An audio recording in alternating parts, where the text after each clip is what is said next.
In the heart of Igbo land, where the trees stood tall and the rivers sang songs of ancient times, there lived a brave maid unnamed Keyah. Keyah was not like the other girls in her village. While they enjoyed weaving baskets and dancing at festivals, Keyah loved exploring the dense, mysterious forest.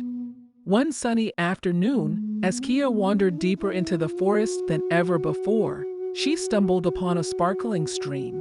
As she bent down to drink from the clear, cool water, she heard a rustling in the bushes. Startled, she turned around and saw a magnificent python with scales that shimmered like jewels. Instead of being afraid, Keyah felt a strange sense of calm. The python, whose name was Okechi, spoke to her in a gentle voice.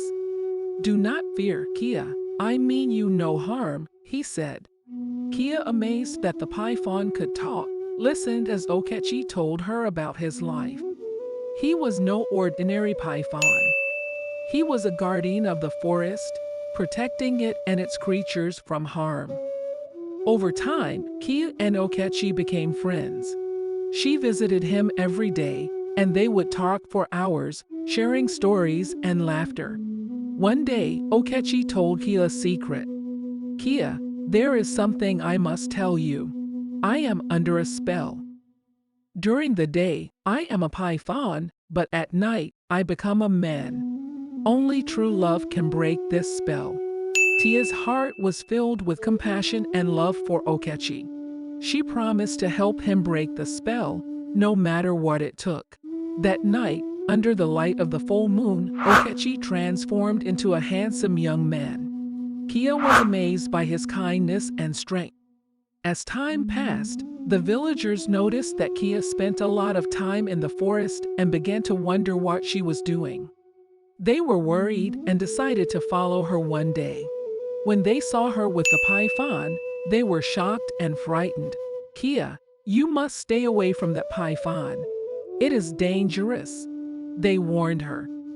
But Keyah, brave and determined, stood up to the villagers. "Okechi is not dangerous.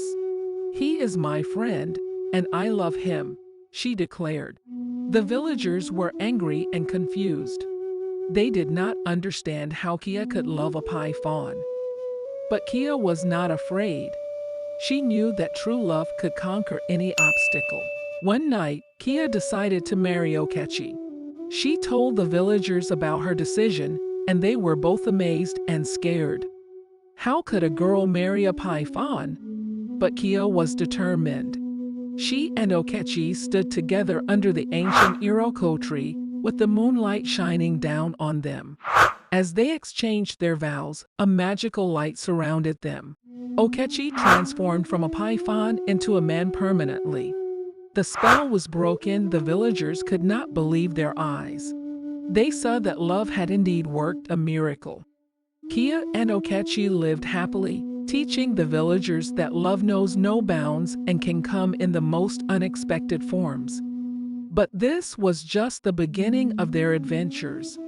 Keyah and Okechi had many more challenges to face and lessons to learn in the enchanting Igbo land.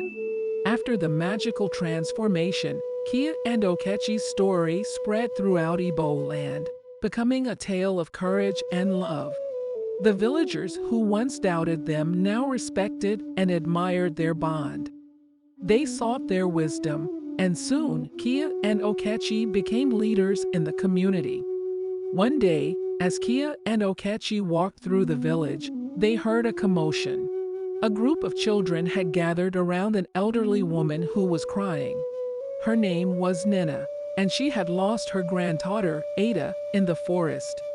The villagers were afraid to venture deep into the woods where Ada had disappeared. Keyah and Okechi immediately decided to help.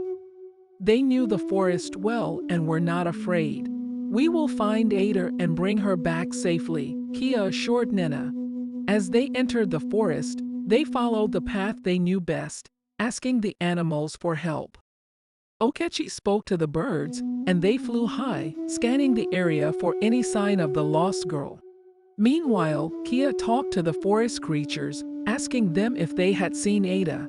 Hours passed, And just as the sun began to set, a little squirrel came running to Keyah. "I saw a girl by the old baobab tree, near the river," the squirrel chirped. Keyah and Okechi hurried to the baobab tree. There, sitting under its wide branches, was Ada. She looked scared but unharmed. When she saw Keyah and Okechi, she ran to them and hugged them tightly. "Thank you for finding me," Ada said, tears in her eyes. "I got lost while playing and didn't know how to get back." Keyah smiled and wiped Ada's tears. "You're safe now. Let's go home." As they walked back to the village, the animals followed, forming a protective circle around them. The villagers cheered when they saw Keyah, Okechi, and Ada returning safely. Nina ran to her granddaughter, hugging her tightly.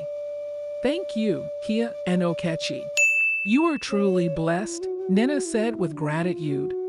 From that day on, the villagers saw Keyah and Okechi not just as a couple with an extraordinary story, but as true heroes of their community. They respected the forest and its creatures more, understanding that harmony and respect could bring great rewards. However, Keyah and Okechi knew their journey was far from over. There were still many secrets hidden in the forest, and many more adventures awaited them. They decided to teach the villagers how to live in harmony with nature and to respect the magic that existed around them.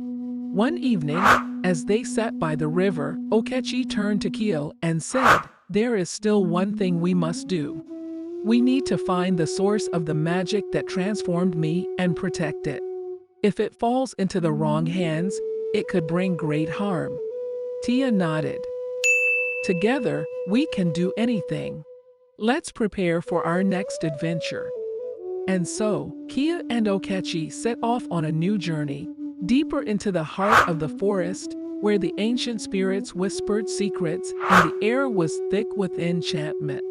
They knew their love and courage would guide them through whatever challenges lay ahead.